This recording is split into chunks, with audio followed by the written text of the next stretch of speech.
You're listening to the We Are Libertarians Podcast Network. Find all of our shows at wearelibertarians.com. You're listening to the We Are Libertarians Network. Learn more at wearelibertarians.com.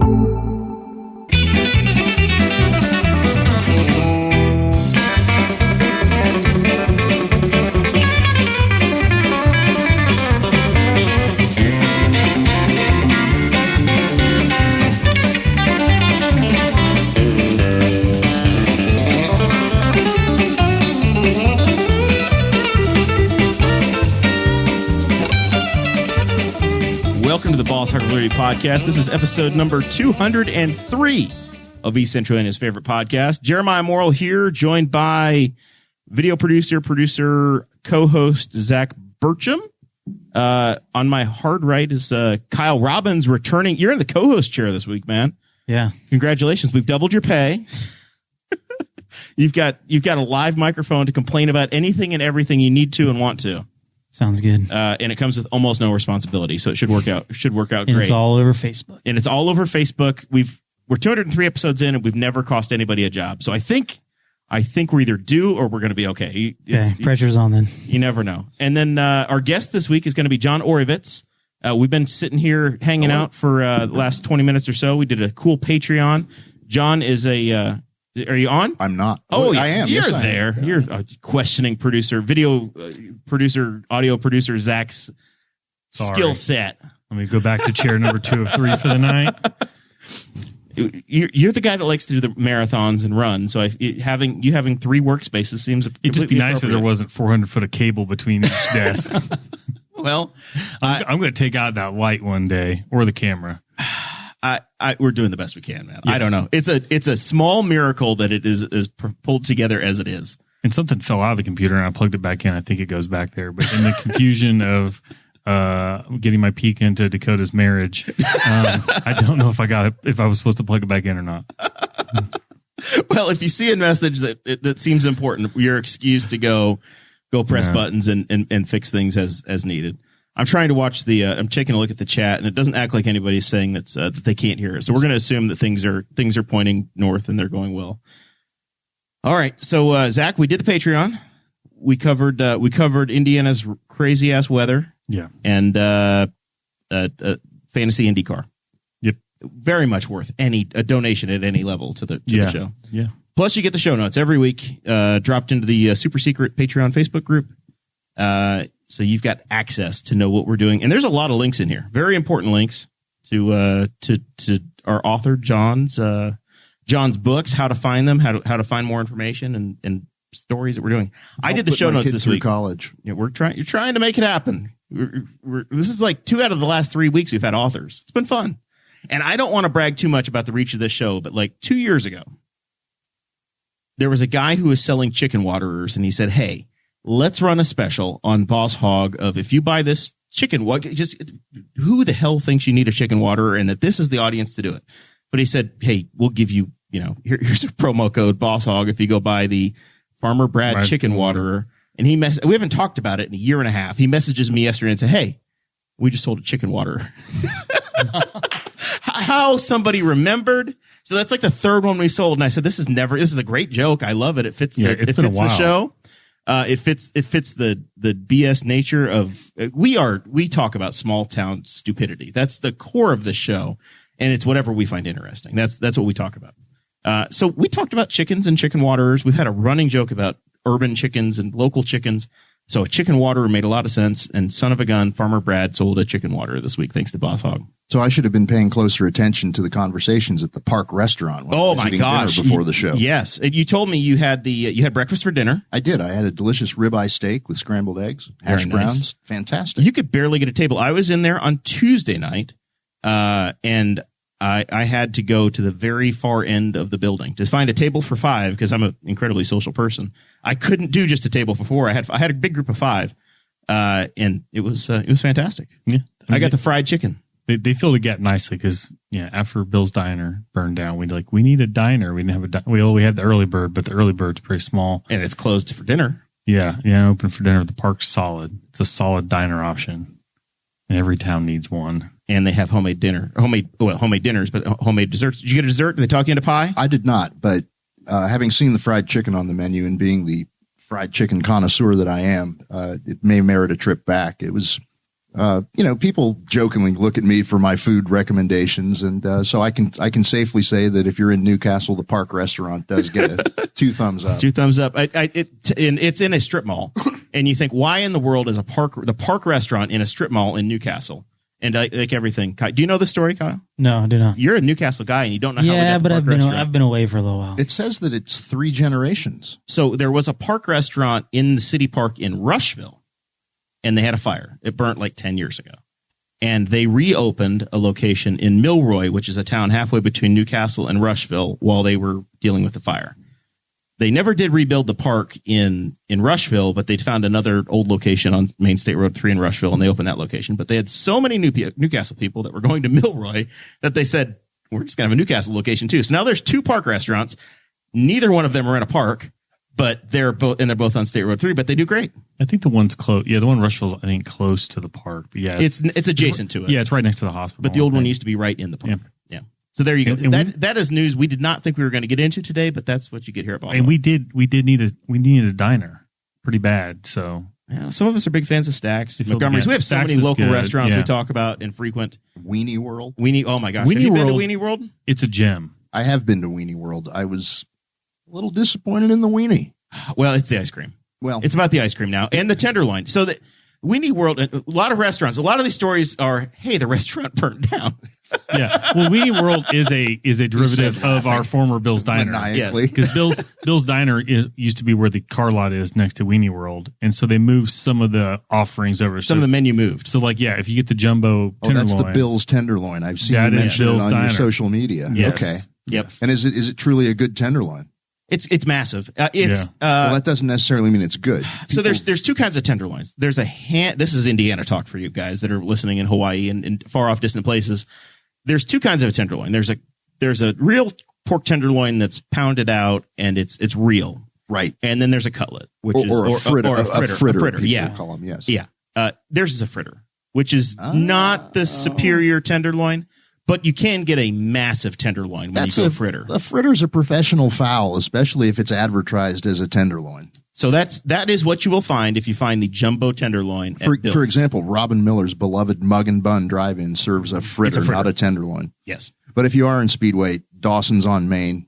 They have a real tenderloin. They have a superb tenderloin. Barbecue and Bourbon has a superb tenderloin as well. So there you go. More dining advice from Oreo. Speedway is a tiny little town with solid food options, because Charlie Brown's is a staple for a race weekend for me for breakfast. You never know who you run into while you're in there, and they have a solid breakfast as well. And then we hit Mug and Bun in the evening. I forgot we're finishing the intro. This show is about our lives in rural Indiana. I have to get one more plug in since we've mentioned Mug and Bun. Go for it. There's actually a separate business behind the Mug and Bun Drive-In, and it's called Mug and Bun Pizza. Really? It is a separate business. It is carry out only. It's only open from like 5 to 9. Wednesday through Sunday. And the pizzas, my son likes the pizza. He thinks it's very good. My girlfriend likes the pizza. They have pork chop and chicken dinners that are just phenomenal. Roasted potatoes that they hand cut there, fried biscuits, apple butter, applesauce, the whole works. So that is actually my top tip for dining in Speedway. Mug and Bun Pizza behind the drive-in. See, my dad is a big Pasquale's guy. Being a New Yorker, he says, go get the Pasquale's on 10th Street. On 16th there is one on 16th, 16th, right by the High on the Hill, the head shop. Yes. Yeah. That's not too far from the former Taco Bell, though. You really want to venture down? That place is blown up. It's called California Burger now, and there's 15 cars in line all the time. I hear it's not that good, but it's busy. Yeah, they did a thing on the news or whatever. They were talking about people are waiting like half a day just to get a cheeseburger. So back to intros. Sorry. We interrupt this hijacked podcast. This is what we expect. I didn't get a chance to eat dinner before I came, so it doesn't take long to distract me there. Yeah, we had some weather yesterday, but it's nice and cozy in here. And that's because we're going to thank all the Patreon people to help keep the bills paid here, because it keeps the heat on. And it looks like we might need air conditioning next week. I barely turned the heat on. I remembered when I walked in the door, I said, it feels cool in here. It's like 57 degrees. So normally I hit the Nest thermostat and it kicks on and it's nice and comfortable in here, but it's catching up. So we're going to thank Chris Lamb and Christy Avery from Fort Wayne, and then everybody's favorite car salesman, even though I haven't bought a car from him, but everybody else has. You haven't them. bought a car yet. Yeah. Jonathan Phillips. And then I'll hop on the chat in a minute here. We'll post the T-Chip store links, which is where you can buy all your Boss Hog of Liberty merch, which is tchip.com/BHOL1. I don't know where Andrew Bowman is. This is his job if I'm on the show. 1, 2, 3, or 4, then BHOL mug. You can get the color changing mug.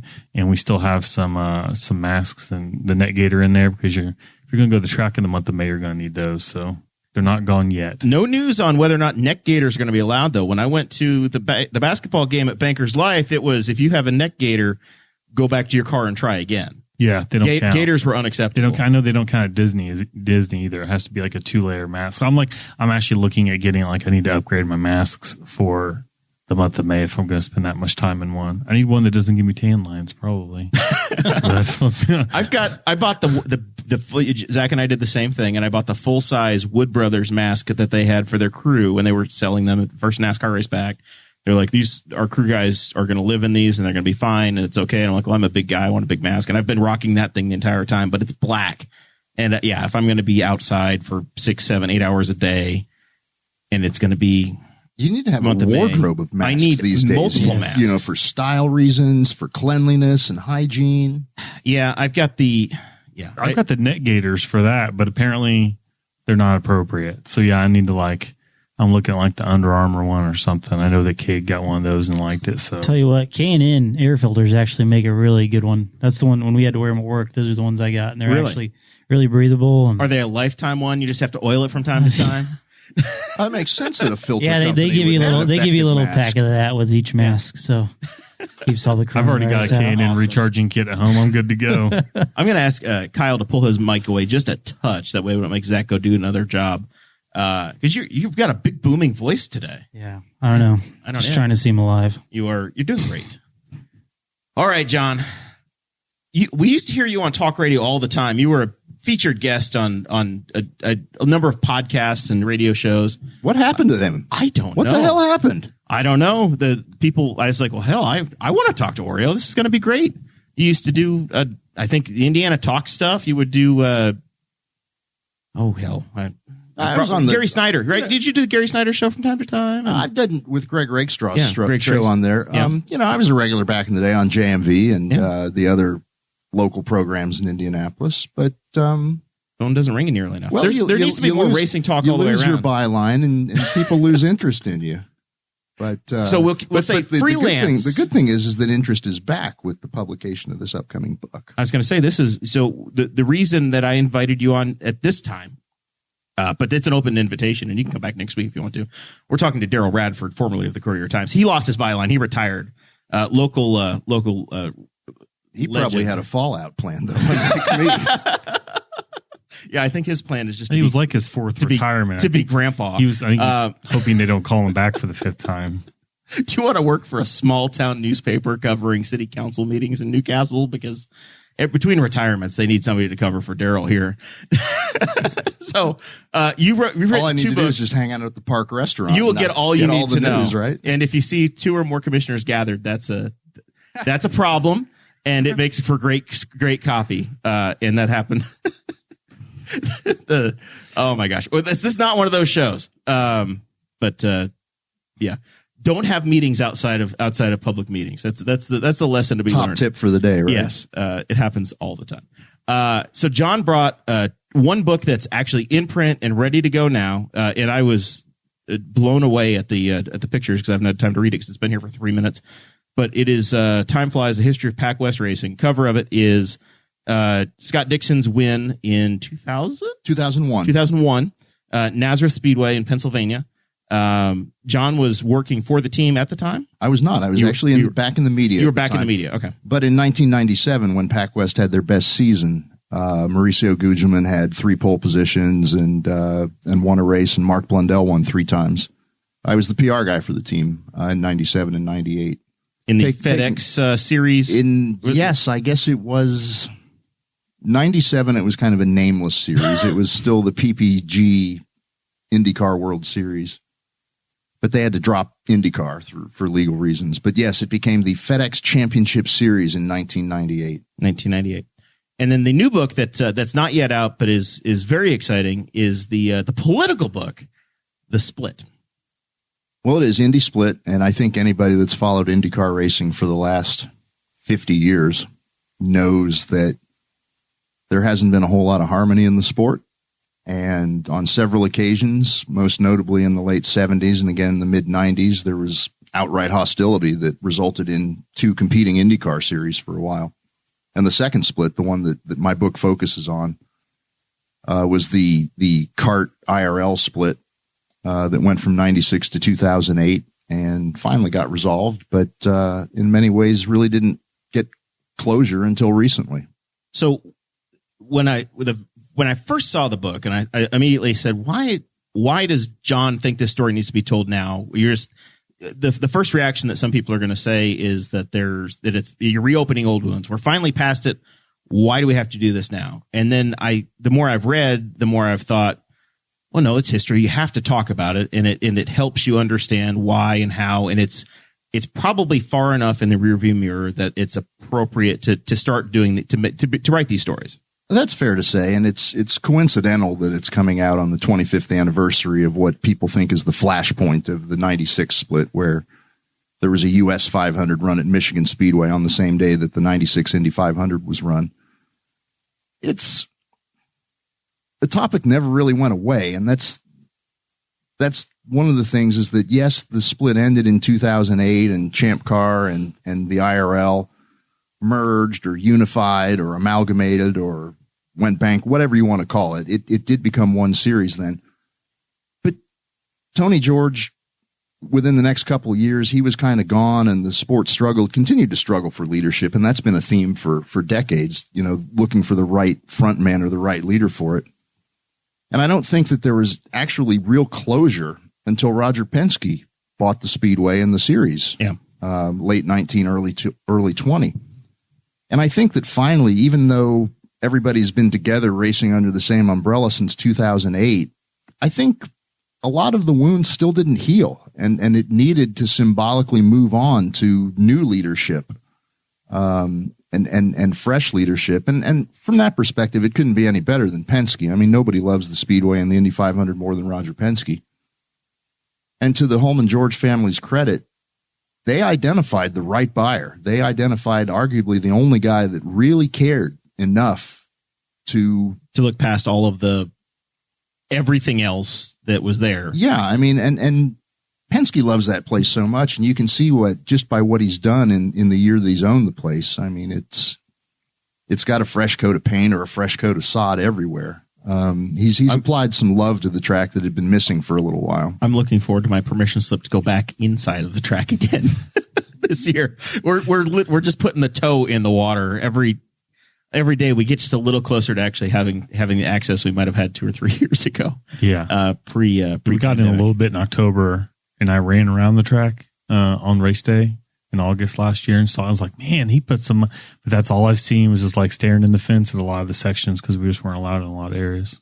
I've been to the museum. Yeah. I've had the chance to go into the museum since. Now, the museum's not part of the Penske ownership, but there's been substantial upgrades there as well. And they really do a nice job of rotating exhibits these days. They've got a Rick Mears exhibit that's opening soon, if not already. Andy Granatelli is. I know I was there, and that was still in there a month or two ago. Yeah, that's the last time I was there as well. But they've got a Rick Mears exhibition opening up, and some new leadership at the museum too. Again, it's not part of the Penske. It's an independent organization. It is, and it's a nonprofit now. Yep. So its mission has changed somewhat under what it was with the Holman family.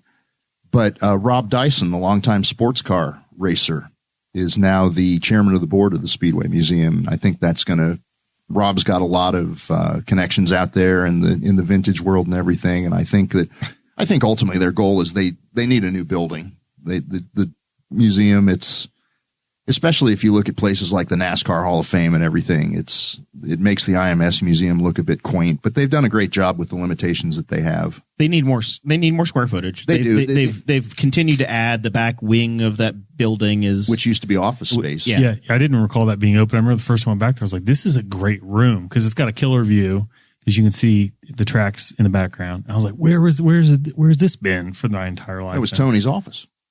Was it?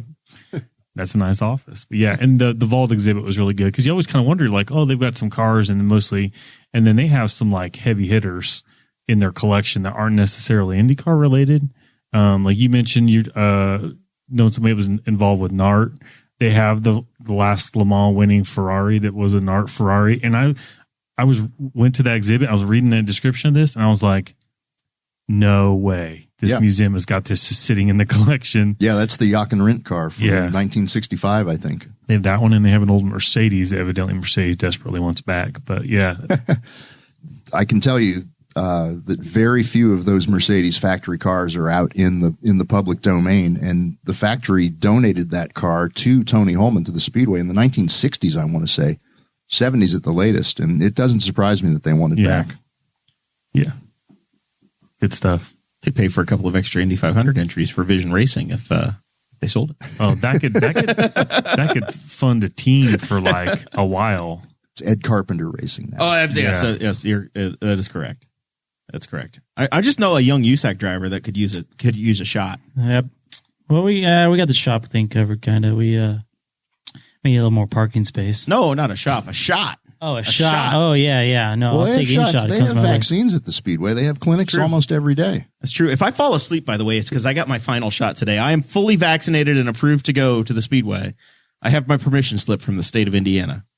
I'm fully vaccinated as well. I got mine at the Speedway. Unfortunately, when they filled out my card, they filled the date out incorrectly as 5/3 instead of 3/5. So in theory, I have not been vaccinated until May 3rd. Oh no. Oh, that's that may be problematic. What's the window? No, you have to have one shot 1 week before, I think, for infield access. Well, I got the Johnson & Johnson, so I'm you're one and done, assuming I don't clot up and die. If you've made it this far, you're probably going to be okay. Maybe you're a month in. You've got full immunity. I am either 6 weeks in or 3 weeks, 2 weeks short. You're premature. We'll find out. All I know is I've told this story a couple of times, pretty much every time we've done a show since my first vaccination. The first 2 nights I slept like a baby, so I may fall asleep immediately on this show. I don't know how it's going to go. We're going to do our best. So the split book, I know that you did share some pictures of some of the access that you've had and some of the research that went into making this. You had stuff going back to the white papers from the 70s. There were some just phenomenal documents that you shared, a big dump. The cart, I think even in the cart era, some reports from Greg Moore's crash. Yeah, I didn't post anything about that. I did just kind of post a picture of the Dave Weldon report. Maybe that was it. There were 2 or 3 all in one time that I thought that struck me. Yeah, there was a memo from Carl Haas that was pretty funny where he watched the IRL's race at Phoenix in 1997, which is it's kind of a famous race. It was their second race with their new Dallara and G-Force cars and Oldsmobile and Nissan normally aspirated engines, and they had some pretty significant engine problems. They had a hard time keeping these. Carl Haas was a kart owner. Carl Haas was a kart owner, so he watched the IRL race on TV, and it was the famous race that Jim Guthrie won. The guy from Blueprint Racing. He's, a guy that towed the car in on the back of a flatbed, and he owned a body shop in Albuquerque, and his friends all pitched in to keep him running. And it was the ultimate small timer. And Tony Stewart finished second driving for Menard. And it was, I think 110 out of 200 laps were run under, at least 90 laps out of 200 were run under caution. And it's, it had like an 85 mile an hour average speed. It was a farce, and Carl Haas called it just that. And it was interesting just to go back. I was fortunate to see a couple of archives of interesting material, and it's fascinating to get a behind the scenes look of things that people don't get to see, and see the kind of talk that's going on behind the scenes. And so the genesis of the split moment was the series versus kart, and who was going to have control of the series and the ownership, but in schedules and allocation of money. There were 2 competing interests: the Speedway versus the owners that had the rest of the series. Yeah, they kind of repeated what happened in 1979. Kart was formed in 1979, not to take over the Indy 500, not to take over the management of IndyCar racing, but because CART felt that the sport was not performing commercially in the 70s. You had the Indy 500, which was this massive event, but the team owners, as times changed and the team owners were more than just wealthy sportsmen that ran the Indy 500, they needed a year-long series of races to help them sustain their teams as businesses. They looked at the example of what happened in Formula One, where one of the team owners, a guy called Bernie Ecclestone, got the team owners together and they took over the commercial rights of the sport. They marketed it, they sold the television rights, and as such, they brought a much greater revenue stream than themselves to ensure their survival. CART tried to take over or proposed taking over the marketing aspects of the sport from USAC, and USAC rebuffed them. And it resulted in a split in 1979 where CART ran a series of races and United States Auto Club ran a series of races. That happened again in 1996, but the key difference is in 1979, the CART guys always intended to run the Indy 500 and in fact went to court to get their way into the Indy 500 because USAC tried to hold them out. In the 96 split, once Tony George announced the IRL and then secondly announced that 75% of the grid at every IRL race would be reserved for IRL points leaders. The infamous 25 and 8 rule, because those were the numbers of how it would extrapolate to the speedway with a 33-car grid. When Tony made that move, CART decided, well, we're not going to support his races, and they made the decision to go into competition with him, which was somewhat different than, yes, they ran their own series of races in 79, but they intended to be at the 500. This time they put on a race in competition on the same 500. Day. And we all know how that turned out. Yeah. And then you had the politics or the sniping back and forth you had a very fierce 96 through 2002, I would say, where you didn't have a lot of 96 through 99, where there was really no crossover at all. Teams didn't switch back and forth. For the end of the 90s, CART was very strong. Yep. Their attendance didn't fall much. Their sponsorship didn't fall. Their TV numbers dropped a little between 96 and 99. But the bottom line is up till 2000, they were still looking very strong. The IRL was kind of putt-putting along and certainly maintaining its level, but it wasn't really causing any type of threat to the CART series. And the biggest thing that happened in the late 90s is that when Tony brought the IRL out and he presented the Indianapolis 500 with a different field, and then starting a year later, different cars, these IRL cars, which were bigger and bulkier. And let's be honest, they were shitbox race cars compared to the CART cars of the time. He tried to present a cut rate product as the Indy 500, and it didn't affect the Indy 500 as much as it affected all the other races. You immediately saw the attendance went to zero at Phoenix, at New Hampshire, at all these IRL races. And Tony, the sad thing is he was trying to protect and grow the oval part of the sport because he perceived that CART was a threat to that. But unfortunately, what he did was he devalued the oval part of it by putting out this cut rate product. And people weren't stupid. And when you got a big crowd to start at Texas or at Charlotte, Atlanta, some of the places that didn't have IndyCar. And then when they did see IndyCar racing, the product wasn't what we experience today. It's true. And some of those early crowds at Texas and the like were simply because of season ticket packages. Right. And there was a novelty factor. And let's be honest, the IRL pack races at places like Texas and Charlotte and Atlanta, I thought they were incredibly dangerous. I thought they were literally Death Race 2000. But for some fans, they were compelling because there's a trend for race fans now. They don't want to see a guy go out and put on a quality performance and win a race by 20 seconds because he's the best driver in the best car who had the best strategy that day. Race fans demand a 20-car pack with 58 passes for the lead, hurtling toward a photo finish. And the IRL pack races gave them that. And that's where Sam Hornish came from, right? He was the ultimate at that. They were a bravery contest, plain and simple. And Sam Hornish and Dan Weldon were the bravest guys out there in those bravery contests. But it was artificial because the cars had so little power and so much downforce that they were just running flat out. And it's not like you could say a monkey or a chimpanzee could do it because it took a very specific skill and a lot of courage to do it. But at the same time, they weren't really driving the cars. It was almost like, professional stunt driving because they were all absolutely flat. The cars were nowhere near maxed out. That's why you started seeing the setups where they'd start lowering the rear wing and start running them like a power boat to try to get the rear wing out of it to try to get rid of the drag and everything. It was incredibly dangerous. The way you set your car up now, right, Kyle? I cannot believe they didn't. We don't have any people. wings. But it's a miracle that those pack races didn't kill people. Yeah. And then they finally realized it. I mean, they finally edged back from that. And unfortunately, they had one last pack race in 2011 and the guy got killed. So as this is happening and the IRL decided they're going to go full oval, you saw a migration to where the kart series in the split starts to become more and more international, and you saw some European and other international events yes coming and in. no, because the international aspect of kart started in the 80s. It started with the cars, then the drivers, then some of the road races, and then eventually you got a race in Australia and a race in Brazil. But the weirdest thing is that between 96 and 99 or 2000 and 2001, the number of ovals on the kart schedule actually increased. Now, granted, some of them were international. They went to Germany, England, right? They went to England, they went to Japan and places like that. And they philosophically, they didn't want to do road racing around the world.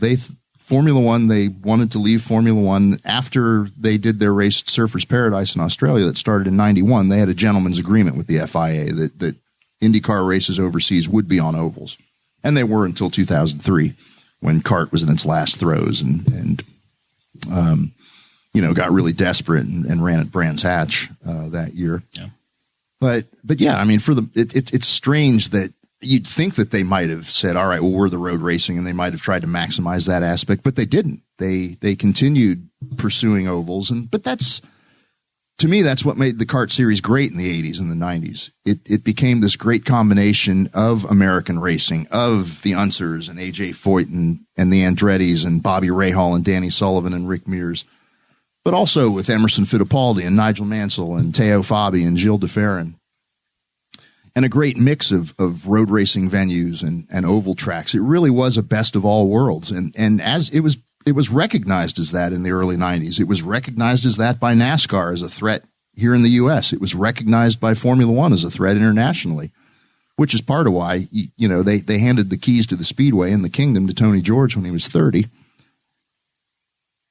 And he enters into this fight with kart. He felt he and the Speedway were disrespected by kart, but at the same time, kart felt that they were disrespected by the Speedway because they had taken this sport from being the Indy 500 and a handful of other crappy races that nobody went to and weren't on TV and built it into an established worldwide series with the Long Beach Grand Prix and great races at Milwaukee and Cleveland and places like that. They had this mutual lack of respect and it blew up eventually. Personalities, politics. Yeah. The kart owners viewed Tony as an unseasoned punk. And he viewed them as, arrogant, rich dudes that were driving the cost of racing up and were taking the sport away from oval tracks. And whether he was right or not, he did perceive them as a threat to the Speedway in the Indy 500. At that time, what kind of money are we talking about for those teams in the series versus what we would see in the current day? Well, at its peak in kart, the budgets were probably 15 to 20 million a year, and we're talking the late 90s here. Yeah, turn of the century, which is obviously add another 50% to that now to get it in today's. It's money. a $30 million. It's about what Probably it is to run so. the NASCAR Cup program. Yeah, somewhere in the range. but a quality Indy program now, 7-8 million probably. The costs have come down. I mean, they had to. The thing about the kart series in the 90s is when it was at its best is they had 4 different competing chassis manufacturers and 2 different brands of tires and 4 different engines. And the key was picking the right combination of them. You had to have a Lola with the current Chevy and on a Firestone tire, or else you may as well not even field a car, right? Or whatever the combination was. But the thing about it is in those days they had the sponsorship to justify it, and they could go out and they could buy 6 new $400,000 race cars a year and afford a pair of $3 million engine leases. The commercial support was there to sustain it. Much of this is the Hollywood cigarettes and the cool. Clearly tobacco money was hugely important. Marlboro. And one of the things that we talk about in my book is that Marlboro signed up to be the sponsor of the USAC series starting in 1971, the very same year that Winston began sponsoring NASCAR. And you saw what the Winston sponsorship became. I mean, it grew to be $20 million a year, and it was the Winston Cup. And USAC in 1972, Marlboro believed they wouldn't get any competing tobacco companies in, and USAC allowed Viceroy to come in to sponsor the Vels Parnelli Jones super team with Al Unser, Mario Andretti, and then Joe Leonard drove a car sponsored by Samsonite Luggage. So Marlboro pulled out then. They're like, screw this, we thought we had. So they thought they had exclusivity, which is what you saw in the and they didn't come sprint back. era with NASCAR when they threw Verizon and AT&T out of the series. Yeah, and what's ironic about the Marlboro deal is the guy that brought them back was Emerson Fittipaldi. He's the guy that got Philip Morris back into IndyCar racing 15 years later in 85, 86. Followed him over, and then ultimately he joined Team Penske, and that relationship continued. Emerson retired from Formula One, and he ran a few races and showed he could be competitive, and he went to drive for Patrick Racing for Pat Patrick. And it was during that year. He ran in 85 with sponsorship from 7-Eleven, but he still had a personal services deal with Marlboro, European Marlboro, Philip Morris of Europe. But he then got Philip Morris USA to sponsor Patrick Racing from 86 to 89. Yep. And then Patrick sold the team to Chip Ganassi, and it became the Chip Ganassi Racing we know and love today. And Emerson went to Penske and took the Marlboro sponsorship with him. And then that sponsorship stayed with Penske until they were forced out the federal in government said you 2011 can't or be here whatever it anymore. was. Yeah. Amazing time. Amazing linkage in history as to how that happened. And the livery continued on all the way through. Yeah, they weren't allowed to actually have the word Marlboro on the car anymore. But and if you look at it now, I mean, Ferrari is still sponsored by Philip Morris in Formula One. Mission Winnow. Yes. And there's even a point I knew for a while, like they couldn't put the name on the car, but it was like the barcode Right. was on the wing of, like, if you could barcode scan the rear wing of a Ferrari, it would pull up, and you're like, Filter King. yeah, it's like, so I think if people think about Penske's classic livery, it's a Marlboro livery. You think about the Marlboro red and white. Do you guys have sponsorship restrictions in your series, Kyle? No, not really. I mean, just there's nothing really preventing you from having any type of company. I mean, our type of racing, we're probably more welcome to what we can get, because since we're a lot smaller deal. So what you're saying is that if somebody has a small tobacco company and they want to start, yeah, I don't know if my wife would be too thrilled about that, but we'll put their sticker on the car. they only require you to smoke a half pack a day, man. It'll be fine. Ooh, I didn't think I realized that the Mission Winnow thing was still them, and then I've heard it somewhere. I'm like, man, they just will not. Like, they're just finding a way to keep that money in there, even though nobody. I look at that and was like, what is that? And I don't look it up. So we were talking with John before the cameras rolled, and we talked about how 93 was probably the peak kart year when the F1 champion came over to the United States, and Nigel Mansell. You had Mario Andretti. You had super teams that were still in existence. And you talked about the schedule that the series was running at that time. And if you look now, and you see a very strong correlation between what that series looked like and what they were trying to accomplish and what this current generation of leadership is looking at for the 2020-21 season. One of the most, I think it's good, but it's also extremely frustrating that all this negativity and strife and disharmony and everything happened. And what we've got now is we've got a series that looks a lot like the kart series in 1996. You had this massive fight. It's, the cars look like those cars, and they purposely do, because after several generations of these IRL cars, they listened to the fans, and the fans wanted to see the wheels again and not have an airbox. And so you've got a schedule that looks like the kart schedule. You've got cars that look like the kart cars. The difference is that the IMS is running it now, which is ultimately, I suppose, what they wanted back in the day, even though Tony George said it was never his goal to run IndyCar racing. But they have. I mean, the Holmans, since Tony Holman bought the Speedway in 1945, they formed USAC in 1956 after all that happened in 1955 with people getting killed, Bill Vukovich and Alberto Ascari and the Le Mans disaster and everything. AAA pulled out of racing. So Tony Holman was the guy that formed USAC. And USAC and the Speedway were inseparable. Honestly, up till '97, until Texas, when they botched the Texas race there, troubles. And yes, they did, which memorably resulted in AJ Foyt backslapping Ari Luyendyk in Victory Circle. That's worth a Google if you're not familiar with that. You should look up AJ Foyt and Ari Luyendyk, and then the other one on YouTube is AJ Foyt is pissed at Jeff Andretti. Yeah. That is, I've seen that one. Oh, there's a lot of AJs. AJ Foyt and Kevin Coogan, Coogan, that damn Coogan. Yeah, there's a number of there would be hours of AJ Foyt footage if he was a couple of years later and the internet had been around. You know, it's frustrating though, because it's the Speedway is running it now, but they're running the series they were fighting. Right. Yeah. And it's new ownership, right? It feels like the Vietnam War. The Penske ownership didn't change the cars in 2018 to no, it's the same. It's common ownership now, but the direction, honestly, Penske has not made major changes from the direction that you saw 2 years ago, 3 years ago.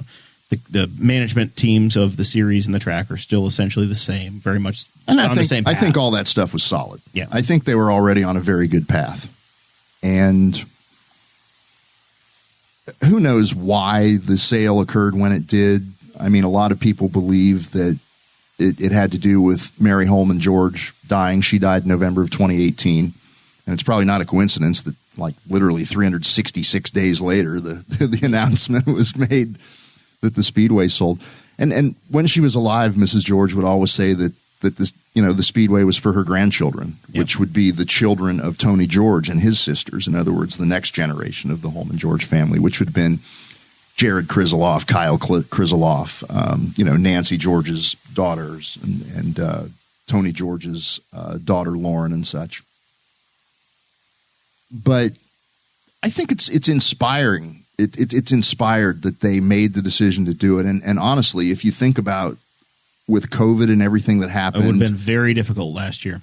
It's you can't answer yes or no. Would they have had an Indy 500? Would they have had a series? Would the Speedway look like 1944 again? Because it's pretty clear that once the unification occurred and the Holmans poured roughly $30 million into getting all the kart teams equipment and changing the schedule and everything, there had not been a lot of investment in the facility for the last 10 or 12 years. You hear stories that maybe they lost some money to Bertie Madoff. The bottom line is that after the unification, when the sport needed them to continue spending money at the level that Tony had been spending since 1994, they pulled off the gas. You saw massive improvements. The F1 race, the gasoline alley suites, the pagoda got remodeled. So in the late 90s, especially 2000 to 2004 range, a lot of cash flowed into the track. But then the key is you go back about 5 years to what they called Project 100. Mm-hmm. And it was the first time you got a tax on. It was the first time that they asked for public money. Yeah. You got a tax on usage of the track. Yep. So everybody that buys tickets pays into it. We're back into politics, guys. There's a TIF district that was formed, and I think it was $200 million that went to the track, and it was essentially a loan against future revenue. Right. So if the folks that supported the track or attended the track, they used government funds to pull money forward, and that was some big improvements down in turn one in the grandstands. A lot of it was just to bring the place up to code. Yeah. For accessible access and things like that. Accessible access, ADA. That's a double.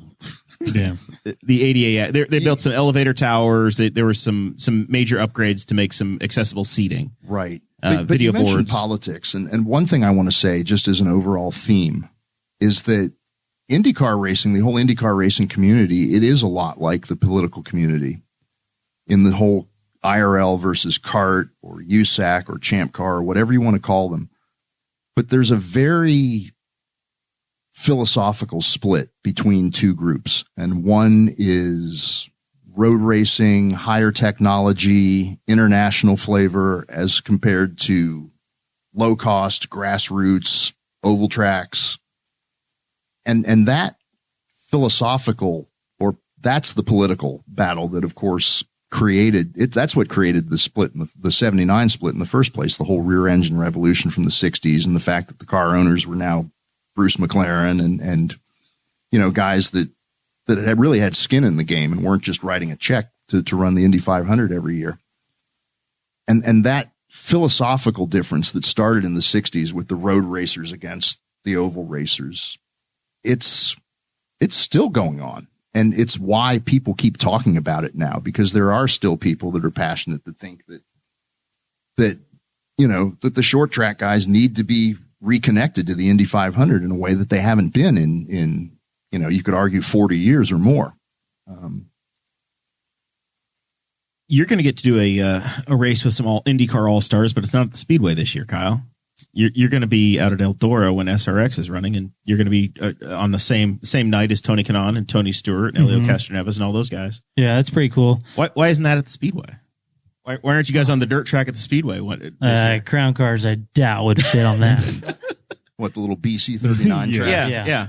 But I do think that was cool that they built that in there. I mean, like you said, they're trying to somewhat bring the small track racers to the Speedway and give them a little piece of it, And I think it's great what Tony's done with the SRX series and kind of bringing those guys that maybe not wanted to run, full time in the IndyCar or NASCAR or something like that, but still want to get out there and race and give them a discipline to do it in. And I think Cody Swanson is going to be in that SRX. Cody and Bobby Santos. I think Cody's around Eldora, and then Bobby Santos gets to run one there in the Raceway Park. Let's not forget that big Haley Deegan announcement today. I missed that. What? Haley Deegan apparently is a full-timer in the SRX. Really? Wow. Don't take my word as gospel. This is just what I think I've read from a tweet from Ray Evernham. Well, he would know. It's likely if he anybody would, would, yes. Yeah. He would have the inside track to the knowledge on it. So, all right. So my question for John as we start to wrap up the split conversation, and this is entirely free form, so we may come back to it. There's no promises.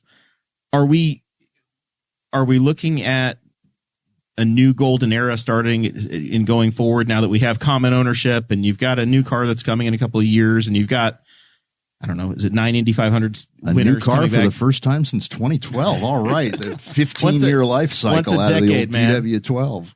It's a lot like a hammer though, right? You replace, is it the same car? Because you replaced the I head made 3 jokes times. about the last Alar. It's like, a 9-year car. We'll never see that again. Well, you're right, because we're on year 12 or something already. Yeah. And we're not, and you're gonna get a new motor, but you're not gonna get a new car right away. And they'll find a way to stretch it out still. Yeah.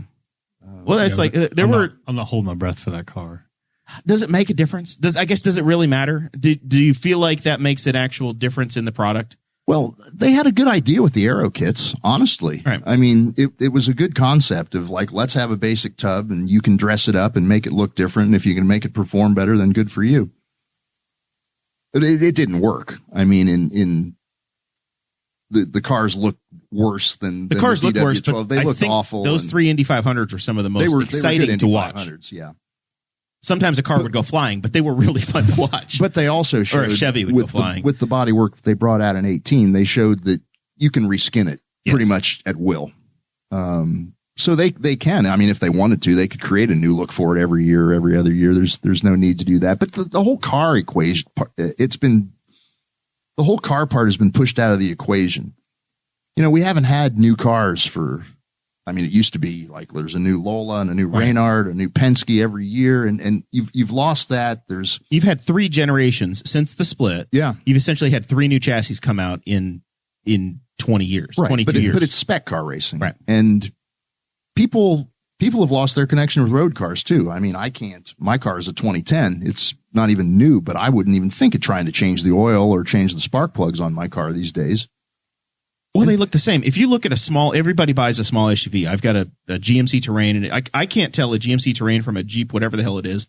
You line up pick 4 of them, make them all black, and they're almost indistinguishable. Yeah. Your road cars are just as bad as a race car now. Yeah. I have a hunch. Yeah. The competition design cars, they did look different back in the day. Now everybody's running computers with CFD and they crank out very, very similar designs. I don't know if you would design cars now, like race car, if they would look that different. Well, Formula One's the answer to that question because they're allowed to be different and they're not. Yeah. I can't tell the difference on those. Like somebody could walk by and I started watching Drive to Survive And I was like, how they even noticed that? Like, those guys must be like studying them. They must know where to look for the little bits that you can actually tweak on. But yeah, those cars essentially look the same to me, and they're all supposed to be independently. So I don't know if that's going to happen. IMSA is actually doing better with the Aero Kit concept, because their DPI class and what will be their LMDH class starting in 2023. DPI means Daytona Prototype. International, right? International. LM is Le Mans Prototype. And what happens there is that they take a standard P2 chassis, LMP2 chassis made by Dallara or Ligier or a couple other companies, and they are allowed to do what the IndyCar thing was. They could put their own Cadillac bodywork on it. For example, the Cadillac that runs in IMSA looks like a Cadillac. It's a rebodied Dallara, and the Mazda is a rebodied Multimatic. And so it's working well for IMSA. And honestly, I think IMSA is on the cusp of a boom. IndyCar racing, they got rid of their problems. They did their dirty laundry 20 years ago, and they got that out of the way, and they bottomed out, and they've been slowly on the way back up. And the Indy 500 in particular has recovered. They've had a series of anniversary events with the 100th anniversary of the building of the track and the first race and the 100th race and all that. The Indy 500 has been on a nice, steady upswing. The rest of the series, it's holding steady. It's never going to get back to where it was in 93, 94, 95. It's just not realistic. I will say that some races, I feel like after the 2020 pandemic of being pinned inside, I know from my experiences trying to get tickets, and in my package for Mid-Ohio, I'm looking for some massive crowds of people that want to do anything. I've been going to Mid-Ohio for like 4 or 5 years, and the first year, I think I bought my tickets like February, or bought my camping February. And I probably had like 30-40% of the place was still available to like book a camping site. And then we went and looked this year, and they all went on for sale in like one day. And on that one day, there were about 20 available for the entire place. And it's getting harder and harder to get into those places. He's going to show us a mid-90s Mid-Ohio crowd where you can't see any grass. Yeah. This is actually, the IRL, their storyline was, crowds are down in CART. That's Mid-Ohio. That's the S's in 2000. Yeah. And what I'm saying is that you have this trend coming back where I think it's a matter of how many seats you're willing to build, what you're allowing in. Yeah. And IndyCar, road racing, let's face it, road racing there's more room to stretch out. Yeah. And obviously they're talking 40% capacity for the Indy 500, which is a lot of people. They had 100. It's going to be the largest crowd in the world that we've had to date. Yeah. Even though it's going to feel like a bit of a letdown when you see a hell of a lot of aluminum it's still going to look like 3 times the Brickyard 400 crowd. It's going to be the biggest crowd that's assembled since COVID-19 happened, since it started. Yeah. So IndyCar, they're holding steady, and what's encouraging about it is even before Penske came in, and there's this, new feeling of optimism and everything. And it's reflected by the fact that they've got 24 full-time entries, and it is a pretty solid and deep field. And you look at the rookie class, and it's the encouraging thing for the current IndyCar series is that people from around the world want to come to it again. It's back to where it was in the 90s, where it is a destination series instead of, everything else has failed, so let's go here. They're on the upswing, and you can see that NASCAR's television and attendance has dropped dramatically since 2005, 2006. Formula One, it's hard to give a viewpoint on it in America because we're just so isolated in the Formula One world. We're very unique. We're about ready to have double the races, allegedly. I think it's interesting. Or is it going to move from Texas to Florida? There's a 10-year deal was announced for this Miami race, and I was a little skeptical about that. I said I give it over/unders 3.5, and some old geezer named Mario Andretti agreed with my assessment. I wonder, is it better? Is it managed differently? I love the U.S. Grand Prix when it was in Indianapolis. Is it managed differently than it was then? Because you mentioned Bernie Ecclestone earlier. He's out. He's gone. Yeah, he's gone. So I wonder if it's managed differently. Where I knew that contracts in the day, if it was a 10-year deal, it was really nice for the track and for the home city the first couple of years. But by the time they got to like year 7, 8, 9, 10, they were paying like up to $50 million a year for a sanctioning fee. And I know Bernie was very particular about. Bernie wanted the government to pay part of that because he wanted the government involved. And that was the thing that irked him at Indy was the Georges were just like, we're taking care of this, and the tickets were cheap. And Well, the government thing, it's not going to fly in a lot of places. Now, it did in Austin. I mean, that race got on the map until they because didn't submit their human trafficking report last year and lost it. and but they were getting money from the state. You hear stories that the Austin track's not in great shape, and it's funny. Their Twitter handle is like NASCAR at COTA now, so they're all in on NASCAR, and of course NASCAR is all in on road racing right now. There's 6 or 8 road races on the NASCAR calendar this year. Well, they've been the most compelling races on the NASCAR schedule for the last few years, including Indianapolis, by the way. Which needed to happen because the Brickyard 400, it was more boring than watching paint dry. It was like listening to paint dry. Their tire race was my final Brickyard 400 I attended. It was the last Brickyard 400 for a lot of people. If you look at the grandstands, and that was inexcusable for that to happen. So, looking forward to the month of May, I did get my shot. I got an email the other day that said if you want to use your bronze badge, you have to show your papers. Which I'm a little concerned. That's like I keep asking. Like, apparently, I have to show it to get my badge. And I have to go to the facility and pick it up, go to the credentials office. And then I have to have it every day that I want to get into the paddock.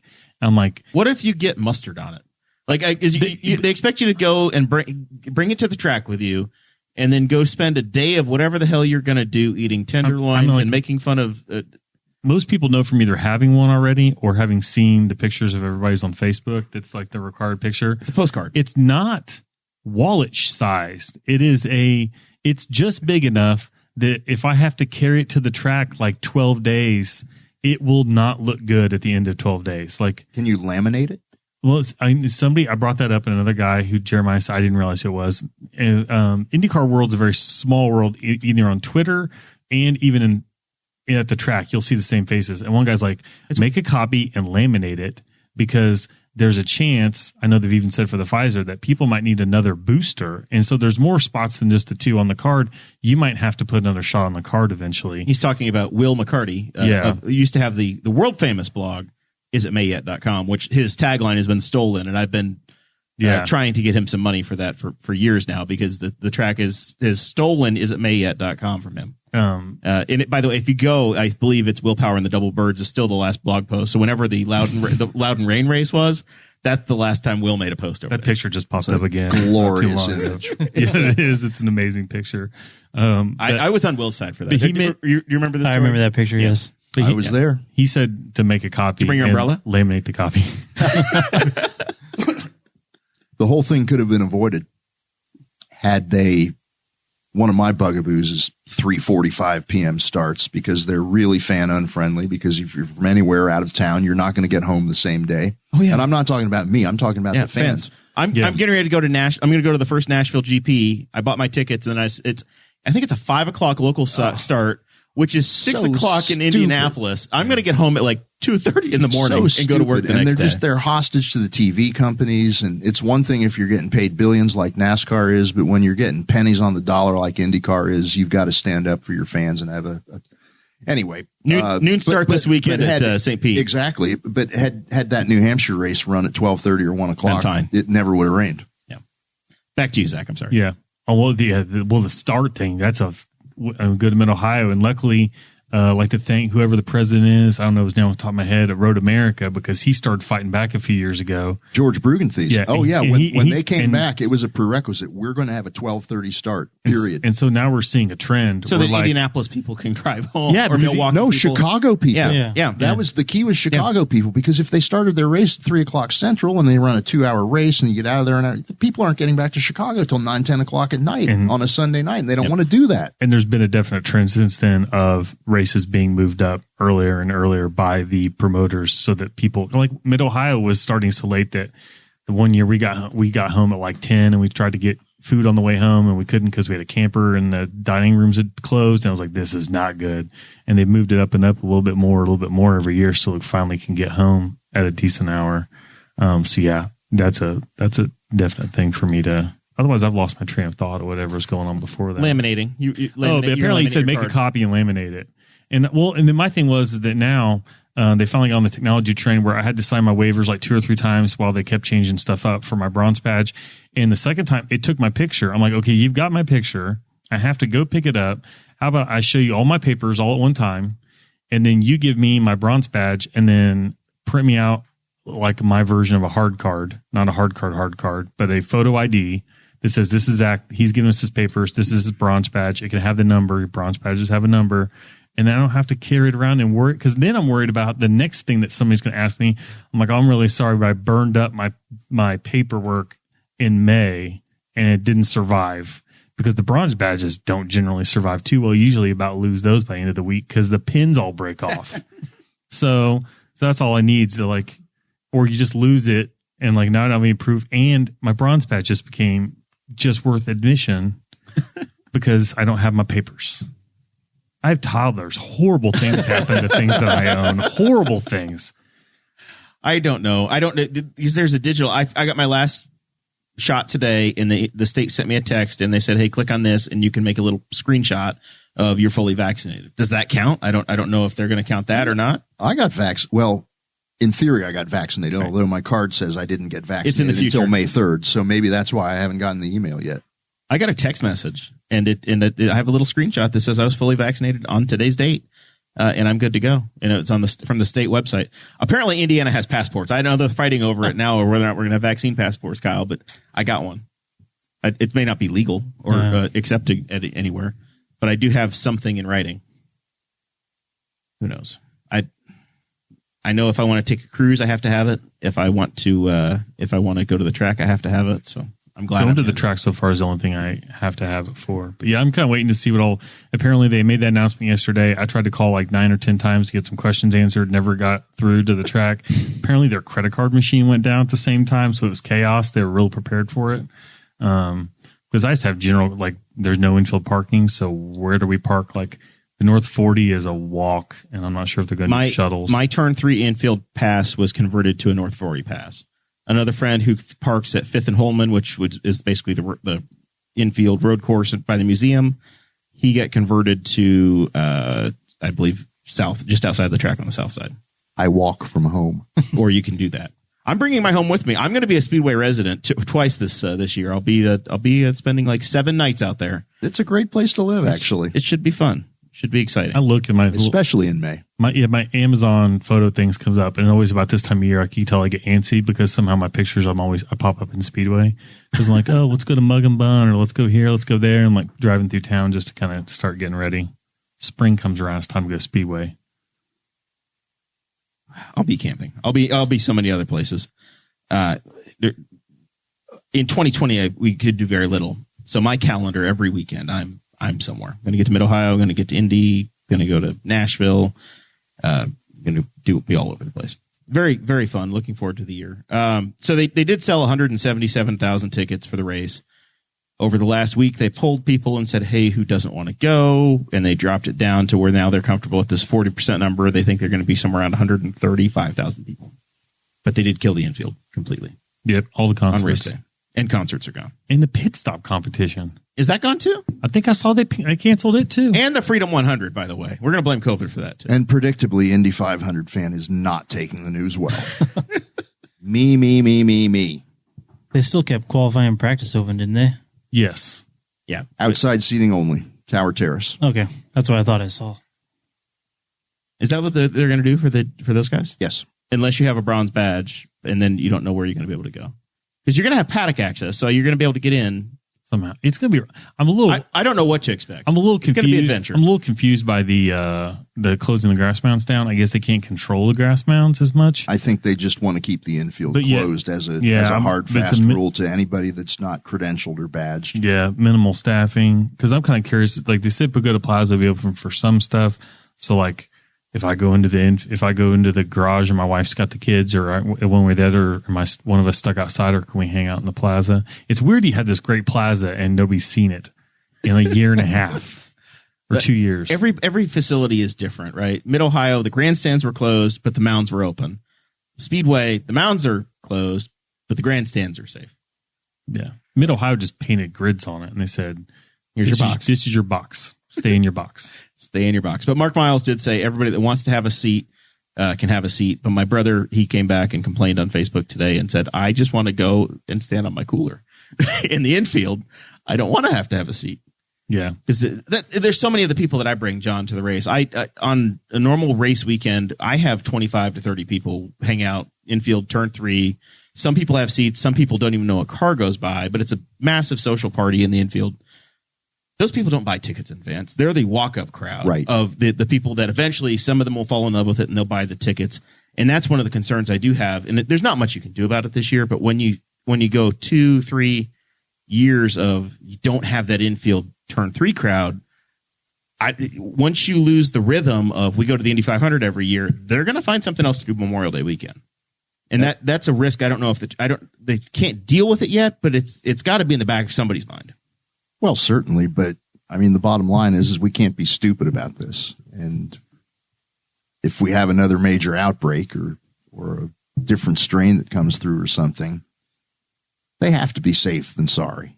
They've got to at least give the impression of looking like they're trying to be the theater smart. that you were ahead of it, because you don't want the NCAA had the Indianapolis. But the St. Elmo thing was, and there were 2 deaths that the media has tied back to that. Right. If that happens with the Indy 500, there's not as much. They've got to be cognizant that they don't want to be a super spreader. Yeah.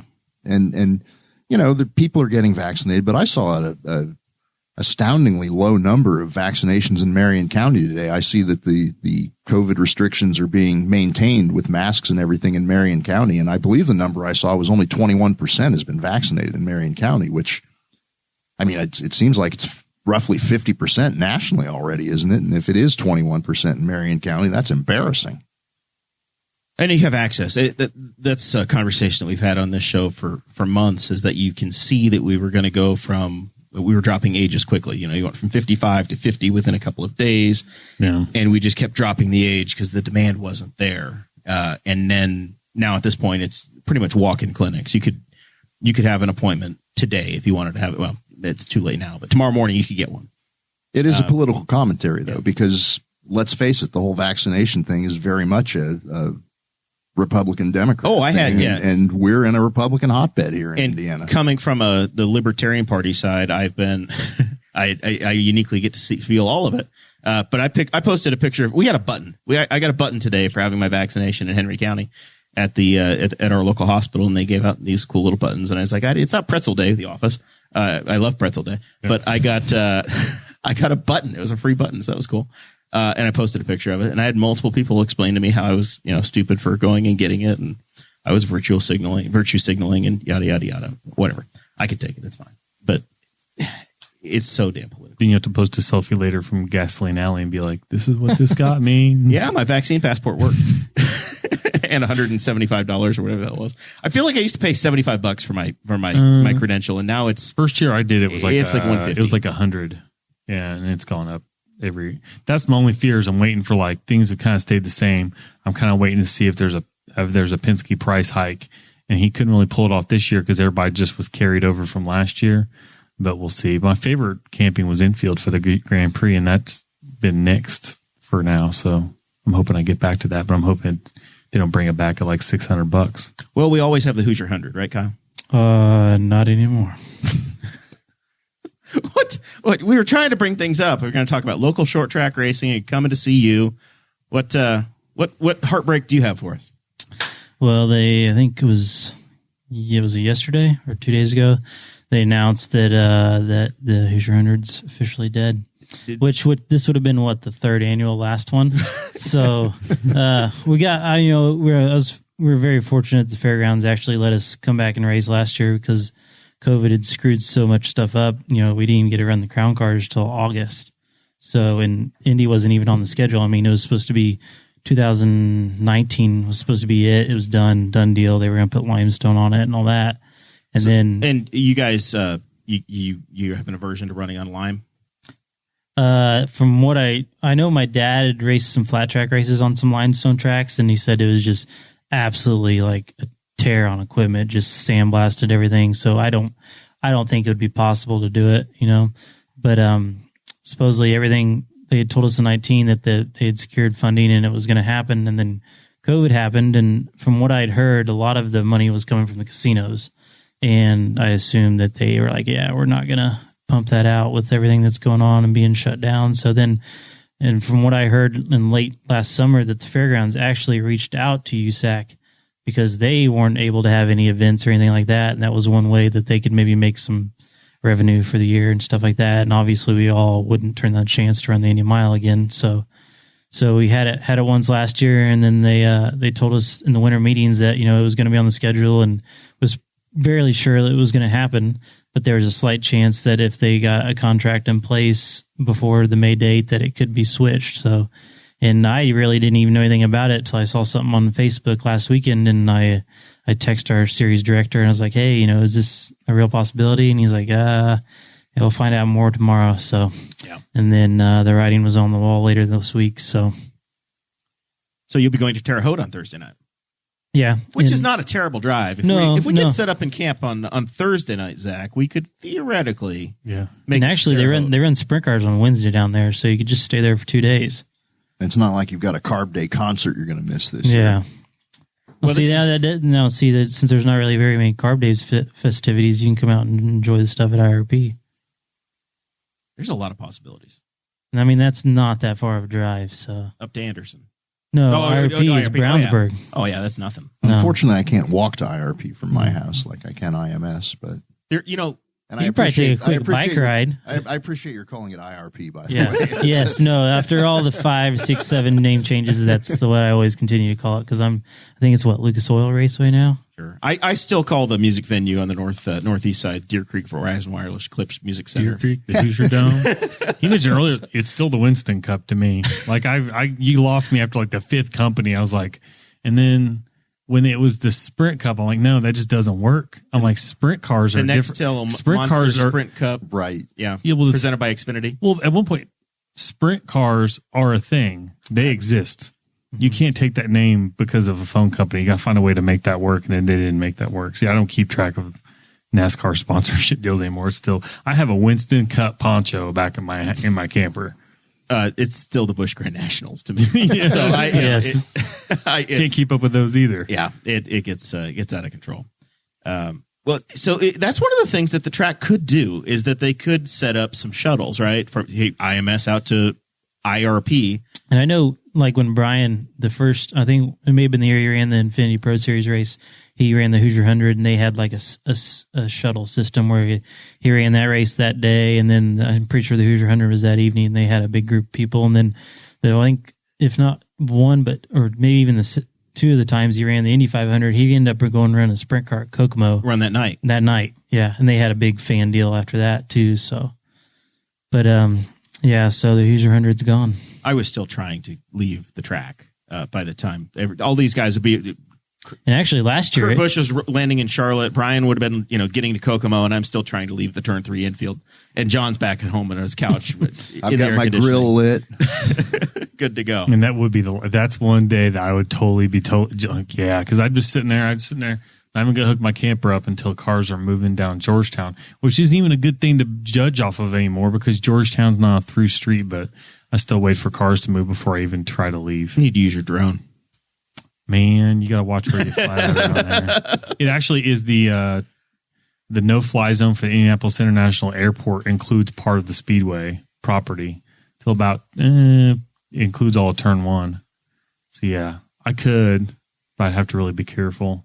I really don't want a lifetime ban while I'm still in my 30s.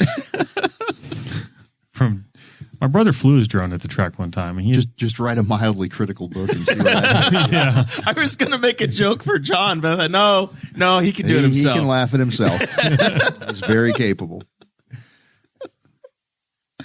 Oh God, you can cover USAC all you want to. We can get you on the inside. We can write a book.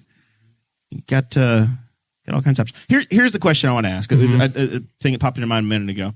Is your car older than the oldest Indy car that's racing? Because we talked about this last time. It's been around a minute. The dirt car is only a couple years old. We built it brand new, but the pavement car, I'm pretty sure from the steps I've done tracing it back, it's like either like a 2002 or 2003. Wow. Yeah. You're so still, I mean, you're like, still running. I think I told them up till this last year, Bob hadn't built a new pavement champ car in like 6-7 years. But I mean, this. Are you allowed to say champ car? I'm pretty sure somebody's going to come looking for money. That's why if you look at the USAC logo, it says USAC Silver Crown Series champ cars. But the technology doesn't change that. No, much. I mean, And if you look at a sprint car, it's the same thing from the 80s, just with down tubes. Right. I mean, still torsion bars, shocks, and that's, we were talking earlier about, how far technology's come with cars and stuff. That's one thing I love about our race cars so much is they're so simple. This is the politics. This is the exact side of it. A steering gear, a driveline, a motor, a rear end. That's it. The ignitions have come a little bit ways, and and the fueling systems in the motor is all normally aspirated, so we don't do any electronic fuel injection or anything.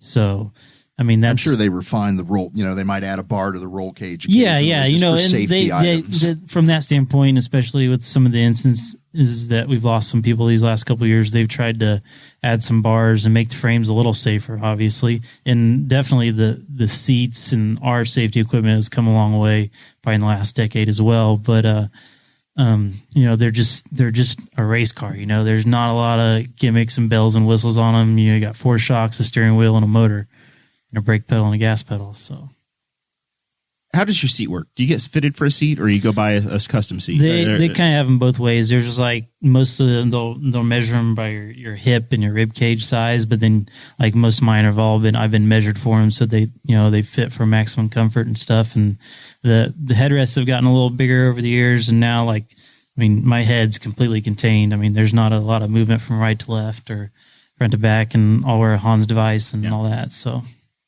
Is everybody in the series wear Hans now? Yeah. Don't quote me on this. So I know a couple of years ago they made it mandatory, and then I feel like they kind of took it away. A lot of the older guys really weren't super stoked about it.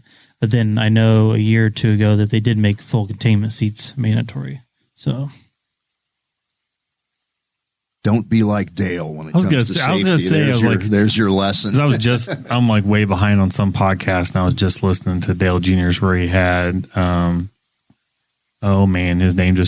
his crew chief when he won the Daytona 500. Greg Ives. His dad. Steve Letarte. Yeah, Steve. No, you're talking about Larry McReynolds. And he was talking about Dale Senior's crew chief. Okay, yeah, Dale Senior's. Yeah, sorry. And that was a guy who just like fought any kind of like still open face helmet. Yeah. Earnhardt Dale Senior actively fought safety advances, and he paid with his life. Yeah. I mean, he's got nobody but himself to blame. The experts all say there's a 98% chance or better he'd be alive today if he'd been wearing a full face helmet and a Hans device. And Brett Bodine was running with a Hans device. And sitting in a proper seat for that matter, because the legend is he had a seat out of an old Ford van. Yeah. Yeah. Yeah. I mean, even now, like some sprint car guys are starting to run full carbon seats too. So, I mean, even that technology is starting to trickle down into sprint cars and Silver Crown cars and stuff. Is your seat made out of aluminum now? Yeah, mine is. Yeah. Mm-hmm. And like I said, it's got the foam has come a long way on the headrest from now. It used to be, they used to just use a single style or density of foam. Now it's got multiple layers to it. So it kind of, because there was a couple guys there when they first started making the headrest real big that were complaining of, they were so close together. If it was a rough track, your head would just kind of be a pinball, and you'd almost get concussions that way. So they've tried to develop the foam and stuff to dampen that a little bit better. When's your first race this year? So May 9th, Sunday at Winchester. 2 weeks. Yep, 2 weeks. It's a day race. So High Banks over there east of here. Pavement car ready to go? Yep, we're supposed to go test hopefully on Tuesday. We're going to go with Bob and a couple other guys, and I texted him today to make sure all this snow didn't play a factor in that. So, but yeah, we'll go over there, just get some laps, shake stuff down from the winter, and then hopefully be ready to go. You should run some laps around the Riley School playground, the blacktop. That'd be awesome. I think I've taken my quarter midget around there a couple of times back in the day, but I'm not sure they would be too likely of the Silver Crown car. Somebody just had like a snow delay. It wasn't on a race day, I don't think, but like in the last week or two. Mm-hmm. And I think it was at the Nürburgring, I think, but they were like there to race, and it snowed a bunch. I mean, we have some connections with the Newcastle City Council, and they just built the brand new asphalt walking track that you could run a sprint car on. That's like a great promo video. or all the way down to Southview, loop back around Main Street, and come back up. Come back up and do some testing. I mean, the Silver Crown car's got a clutch in them, so I can stop and go. Perfect.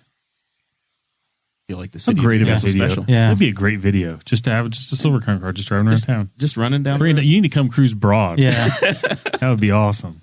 it sounds pretty cool. Well, you know who's not going to write you a ticket? Yeah. Darren Jacobs. Okay. Especially for having chickens. He's taken a private sector job. Comrade Jacobs. We just need to read it into the record. Very good friend of the show. He's leaving the planning commission.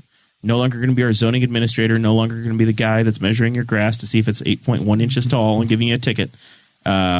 He's moving on to another four letter power company, stolen away from us. I'm going to see if he runs into my brother. It's likely. Yeah. It's very likely. Same 4-letter company. With that, it's the time of the show where we get into final thoughts. We pitch ourselves. We talk about the exciting stuff. Anything we missed. Correct any of my accidental lies. Start with you, Mr. Robbins. You buy anything for my brother lately, by the way? No, he did come out and say hi to us, and Yeah. pretty turned him down. good sales pitch in. Yeah. But He's charming. I got it. Yeah, I got his catalog on top of my toolbox. So As long as it's the top catalog, he'll be happy. no, but it was really cool to hear stories from John, and I'd be really interested in getting his book because, like I said, we talked before the show. I kind of vaguely remember that kart IRL split. I was a little young. So it'd be neat to read up and just learn the history of that, kind of ins and outs and what happened. So I'm very excited. So how do we buy it? I failed as a pitch man. I know it's in the show notes, but it's on octanepress.com is the best place to get the split book. So, right, the Indy Split is being published by Octane Press. You can get it at octanepress.com or wherever books are sold. It will be available on Amazon. If you're interested in purchasing Time Flies, the history of Pac West racing, you can buy it at my website, johnoreovicz.com. That's John, OREOVICZ.com. WeBuyAnyCar.com. Slightly. Stop. Almost the same. But seriously, buy a book and with Indy Split, give it a chance. I mean, I know people are passionate. Everybody's got their own different vision for what IndyCar racing should be and who blames who for what happened and everything. But I tried to tell the story in a fair and compelling way, and I hope I did. I'm looking forward to it. I'm excited. And I do think that it's far enough in the rearview mirror that, yes, some people are still going to have bitter opinions that were maybe around it at the time that were very close to it. But it's gotten to be – there's hardly any drivers left from before the series reunified, right? I mean, you are looking at the over 40 crowd, the Will Powers, the Scott Dixons – Yeah, there are not that, that many guys that are left Castro that are even Nevis from and there. Montoya aren't full time anymore, so Power was involved. Hunter Ray was still in at the end of Scott Champ Dixon, Bourdais. Bourdais, yeah. Car. But it's only the a waning handful, yeah. time. Even like Takuma Sato came along. He was in F1 at the time, so he's only been an IndyCar Since driver 2010, yeah. Yeah, But it's interesting Graham Rahal, because I you've guess, got this but- generation now, statistically at least, if you look at Will Power and Scott Dixon, those guys, they're pretty up high there on the list. I mean, Dixon's at 50 wins now. He's third on the all-time list behind just Mario and AJ. Will Power's closing in on 40 wins, so he's right up there with the Unser brothers and Michael Andretti. and right and up there in likes. the all-time pole category as well. Yes.